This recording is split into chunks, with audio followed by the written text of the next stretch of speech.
जय जय श्री राधा रमन, जय जय नवल किशोर, जय जय जय चित चोर प्रभु, तो जय जय माखन चोर। जय श्री कृष्णा। नमस्कार दोस्तों, स्वागत है आप सभी का मेरे यूट्यूब चैनल आर के भक्ति ज्ञान में। भक्तों, आज के वीडियो में हम आपको हरिवंश महापुराण के 39वें अध्याय की कथा सुनाएंगे, जिसमें कि श्री कृष्ण द्वारा रिगाल का वध तथा उसके पुत्र का कबीरपुर के राज्य पर राज्याभिषेक की कथा का वर्णन सुनाया जाएगा। तो सभी भक्तजन हमारी कथा को श्रद्धा भाव और प्रसन्नचित मन से सुने। जो भक्त हमारे चैनल पर नए आए हैं, जिन्होंने अभी तक हमारे चैनल को सब्सक्राइब नहीं किया है, वो हमारे चैनल को सब्सक्राइब करें। वीडियो अच्छी लगे तो वीडियो को लाइक करें और कमेंट में जय श्री राधे, जय श्री कृष्ण अवश्य लिखें। तो आइए भक्तों, हम अपनी कथा को प्रारंभ करते हैं। गजाननं भूतगणाधिसेवितं कपितजम्बुफलचारुभक्षणं उमासुतं शोकविनाशकारकं नमामि विघ्नेश्वरपादपङ्कजं। गुरुर्ब्रह्मा गुरुर्विष्णु गुरुर्देवो महेश्वराय, गुरुर्साक्षात् परब्रह्म तस्मै श्री गुरुवे नमः। नारायणं नमस्कृत्य नरं चैव नरोत्तमं, देवीं सरस्वतीं व्यासं ततो जयमुदीरये। बोलो हरिवंश महापुराण की जय। वैशंपायन जी कहते हैं, जन्मेजय, उन सबके आने का समाचार पाकर इंद्र के समान पराक्रमी रणदुर्मद राजा रिगाल अपनी पुरी पर आक्रमण हुआ समझकर नगर से बाहर निकला। वह एक श्रेष्ठ रथ पर चढ़कर चला। उसका वह रथ सूर्य के समान तेज पुंज से प्रकाशित हो रहा था।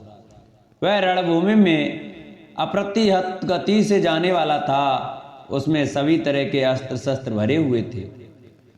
उसके पहियों की जो घरघराहट होती थी, वही मानो उसका टास था, अथवा वह पहियों की घरघर ध्वनि से मेघ की गंभीर गर्जना का उपवास कर रहा था। उसका आकार मंदराचल के समान था। उस रथ को विचित्र आभरणों से विभूषित किया गया था। वह अक्षय सहायकों से भरे हुए तुड़ीरों से परिपूर्ण था तथा समुद्र की गंभीर गर्जना के समान वह घराहट पैदा करता था। उसमें हरे रंग की शीघ्रगामी घोड़े जुते हुए थे। वह पर्वत के शिखरों पर भी कहीं अटकता नहीं था।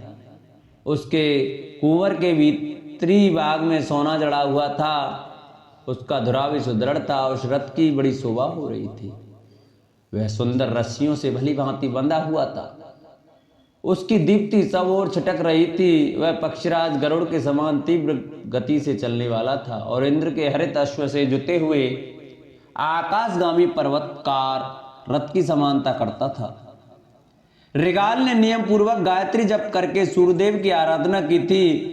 उसका वह नियम पूर्ण होने पर साक्षात भगवान सूर्य ने उसे वह रथ दिया था, जो सूर्य की किरणों के समान सुनहरी बागडोरों से उस रथ के घोड़ों को काबू में लाया जाता था। शत्रुओं के रथों को नष्ट कर देने वाले उस श्रेष्ठ रथ के द्वारा राजा रिगाल उसी तरह श्री कृष्ण पर चढ़ाया जैसे पतंगा आग पर टूट पड़ता है।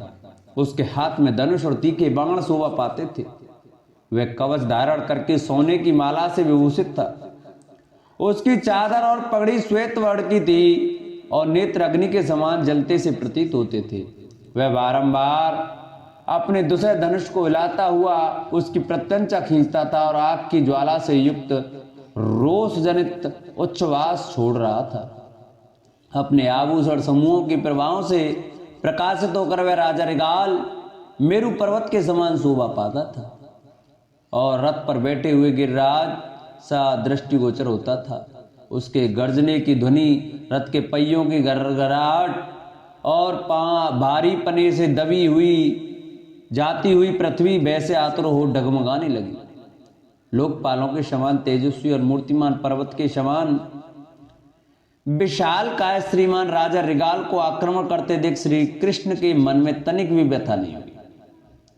इधर रिगाल भी रोष में भरकर उस शीघ्रगामी रथ के द्वारा श्री कृष्ण के पास आकर युद्ध के लिए उत्सुक दिखाई देने लगा। श्री कृष्ण को अपने सामने खड़ा देखकर रिगाल की युद्ध लालसा जाग उठी और जिस प्रकार मेघों का समूह वर्षा द्वारा पर्वत पर आक्रमण करता है उसी प्रकार उसने वेग पूर्वक उन पर धावा किया। तब भगवान श्री कृष्ण मुस्कुराकर उसका सामना करने के लिए खड़े हो गए।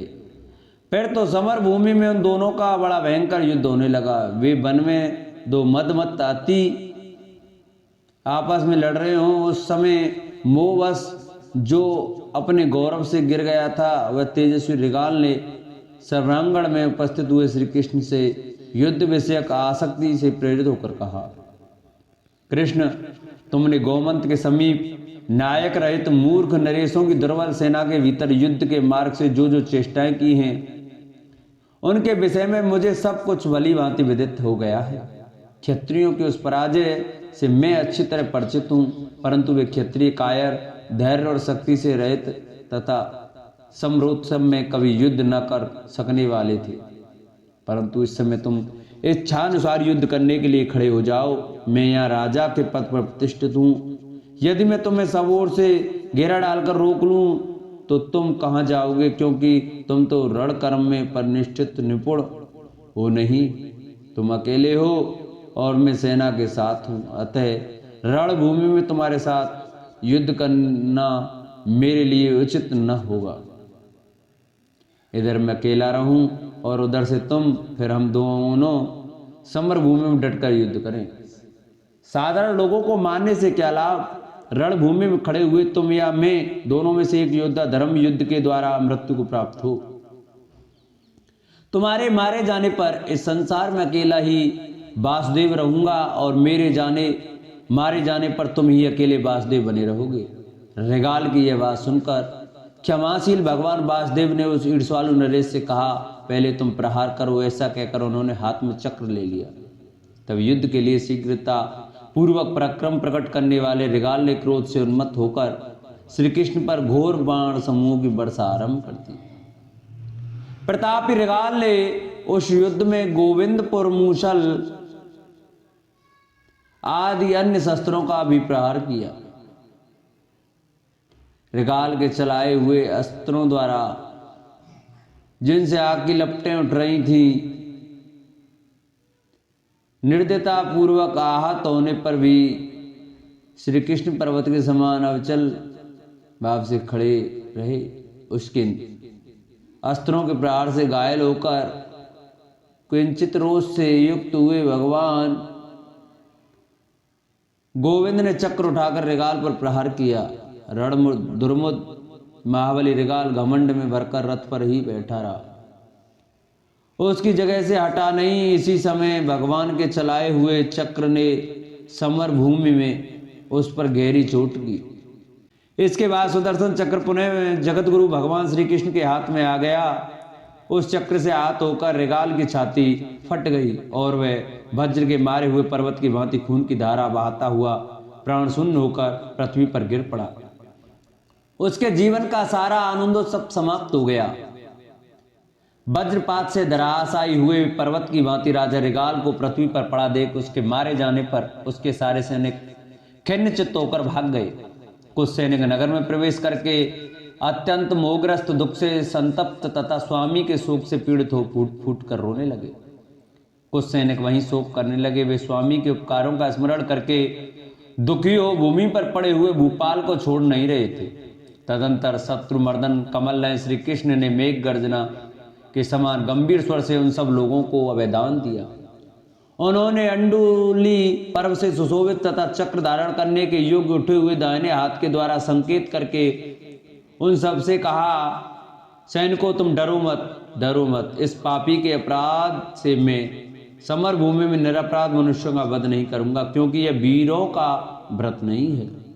वे सैनिक अत्यंत दीन भाव से क्रंदन करते हुए उस समय पृथ्वी पर पड़े हुए पृथ्वीपति रिगाल की ओर देख रहे थे। उनका सारा मुखमंडल आंसुओं से भीगा हुआ था। राजा का वक्षस्थल चक्र के विदीर्ण हो गया था। वह टूटे हुए शिखर वाले पर्वत के समान भूमि पर पड़ा था। वे समस्त सचिव तथा प्रजा वर्ग के लोग शोक के वशीभूत हो नेत्रों से अश्रुपात करते हुए अत्यंत दीन भाव से विलाप करते थे। उन प्रवासियों के रोने के शब्द तथा फटे हुए स्वरों से अनिष्ट की आशंका करके राजा रिगाल की रानियां भी पुत्रों को साथ लिए रोती हुई वहां निकल आई। अपने इस प्रेरणीय पति भूमिपाल रिगाल को वहां धरती पर पड़ा देख वे रानी अत्यंत आर्त हो अपनी उंगलियों से स्तनों को नोचती हुई करुण विलाप करने लगी। वे स्त्रियां अपनी छाती, स्तन और वहां फैले हुए सिर के बालों को भी निर्दयता पूर्वक पीटती हुई पुक्का फाड़ फाड़ कर रोने लगी। वे सब रानी अत्यंत दुख से आतुर और मर्दित हो नेत्रों से आंसू बहाती हुई दोनों बाहें ऊपर उठाकर जड़ से कटी हुई लताओं की भांति राजा की छाती पर गिर पड़ी। उन राज रानियों के आंसू भरे नेत्र जल या ओले से आत हुए कमलों के समान प्रकाशित होते थे। धरती पर पड़े हुए पति की ओर देखकर रोती और छाती पीटती हुई राजपत्नियां करुण विलाप करती हुई शोकोद्वार प्रकट करने लगी। उस राजा के बालक पुत्र शक्र देव ने अपने आगे पिता के पास खड़ा करके वे रानियां और दूने वेग से रोने तथा विलाप करने लगी। उस बालक के नेत्रों से भी आंसू बहा रहा था। वे बोली, वीर महाराज, यह आपका पराक्रमी पुत्र अभी बालक है, विद्वान नहीं हो सका है, अतः आपके बिना ये अपने पैतृक राज पर कैसे प्रतिष्ठित हो सकेगा। प्राणनाथ, आप अपने अंतःपुर की रानियों का सहसा त्याग कर क्यों परलोक को चले गए? हम आपके दिए हुए सुखों से अभी तृप्त नहीं हुई हैं। हाय, हम विधवा हो गई, अब क्या करें? राजा रिगाल की पटरानी का नाम पद्मावती था। वह स्त्रियों में श्रेष्ठ सी पद्मावती रोती हुई अपने पुत्र को साथ ले भगवान वसुदेव के पास गई और बोली, वीर, आपने युद्ध कर्म के द्वारा जिन्हें मार गिराया है उन्हीं परलोकवासी नरेश का यह पुत्र आपकी शरण में आया है। यदि ये महाराज आपको प्रणाम करते, आपको सम्मुख विनती भाव का परिचय देते अथवा आपकी आज्ञा का पालन करते तो आपके एक ही प्रहार से इन्हें संताप का भागी नहीं होना पड़ता। यदि ये मूढ़ विवेक शून्य नरेश आपके प्रतिबंधु जनोचित बर्ताव करते तो इन्हें मांसभक्षी जंतुओं से घिरकर पृथ्वी का सेवन नहीं करना पड़ता। अनगवीर, यह आपके इस मरे हुए बांधव की संतति है, आप अपने पुत्र की भांति इसकी रक्षा करें। रानी का यह वचन सुनकर वक्ताओं में श्रेष्ठ यदुनंदन श्री कृष्ण मधुर वाणी में कहने लगे, राजरानी, मेरा रोष तो इस दुरात्मा के मारे जाने के साथ ही दूर हो गया। देखें, अब हम स्वाभाविक स्थिति में मैं आपका वही भाई बंधु हूं। साध्वी रानी, तुम्हारे इस निर्दोष वचनों से मेरा सारा क्रोध दूर हो गया है। राजा रिगाल का जो ये पुत्र है, ये मेरे लिए भी पुत्र के ही समान है, इसमें संशय नहीं है। मैं इसके सुख के लिए इसे अभय देने के साथ ही इसका राज्याभिषेक भी कर दूंगा। आप समस्त प्रकृतियों तथा मंत्री और पुरोहितों को भी बुलवाइए, जिससे आपके इस पुत्र को इसके बाप दादों के राज पर अभिषिक्त कर दिया जाए। तदंतर सारी प्रकृतियां, प्रजा आदि, पुरोहित और मंत्री भी राजकुमार का अभिषेक करने के लिए उस स्थान पर आए जहां श्री बलराम और श्री कृष्ण विराजमान थे। इसके बाद पराक्रमी भगवान जनार्दन ने राजकुमार को राज सिंहासन पर बिठाकर दिव्य अभिषेक की विधि से उसका राज्याभिषेक कर्म संपन्न किया। रिगाल के पुत्र को कबीरपुर के राज्य पर अभिषिक्त करके श्री कृष्ण ने उसी दिन वहां से शीघ्रता पूर्वक प्रस्थान कर देना उचित समझा। जैसे इंद्र स्वर्गलोक को जाते हैं, उसी प्रकार भगवान श्री कृष्ण भी युद्ध में प्राप्त हुए उस अश्वयुक्त रथ के द्वारा मथुरा के पथ पर चल दिए। शत्रुओं को संताप देने वाला धर्मात्मा राजा शक्र देव भी माता के साथ बालक, वृद्ध और युवती आदि सारी प्रकृतियों को साथ ले रण दुर्मुद रिगाल के सबको पालकी में सुलाकर सब लोग संगठित हो नगर से दूर के रास्ते पर पश्चिम की ओर चले। शमशान भूमि में ले जाकर अंत्येष्टि की विधि से उन सबने शक्रदेव द्वारा राजा का दाह संस्कार करवाया और पितरों के लिए पारलौकिक कृत्य का संपादन कराया। राजा के उद्देश्य से सहस्त्रों प्रकार की वस्तुएं श्राद्ध में देकर उन सबने रिगाल के लिए नाम, गोत्र आदि के उच्चारण पूर्वक जलदान किया। इस प्रकार पिता की घोर मृत्यु हो जाने पर शोक से व्याकुचित हुआ राजा शक्रदेव ने उन्हें जलांजलि देकर अपने उत्तम नगर में प्रवेश किया। बोलो हरिवंश महापुराण की जय। इस प्रकार श्री हरिवंश महापुराण के अंतर्गत विष्णु पर्व में रिगाल का वध नामक 39वां अध्याय पूरा हुआ। बोलो हरिवंश महापुराण की जय। जिन भक्तों को हमारी हरिवंश महापुराण की ये कथा वीडियो अच्छी लगी हो वो हमारी वीडियो को ज़्यादा से ज़्यादा शेयर करें, जिससे और भी भक्त हमारी कथा का श्रवण कर सकें। जिन भक्तों ने अभी तक हमारे चैनल को सब्सक्राइब नहीं किया वो हमारे चैनल को सब्सक्राइब करें। वीडियो अच्छी लगे तो वीडियो को लाइक करें और कमेंट में जय श्री राधे जय श्री श्याम अवश्य लिखें।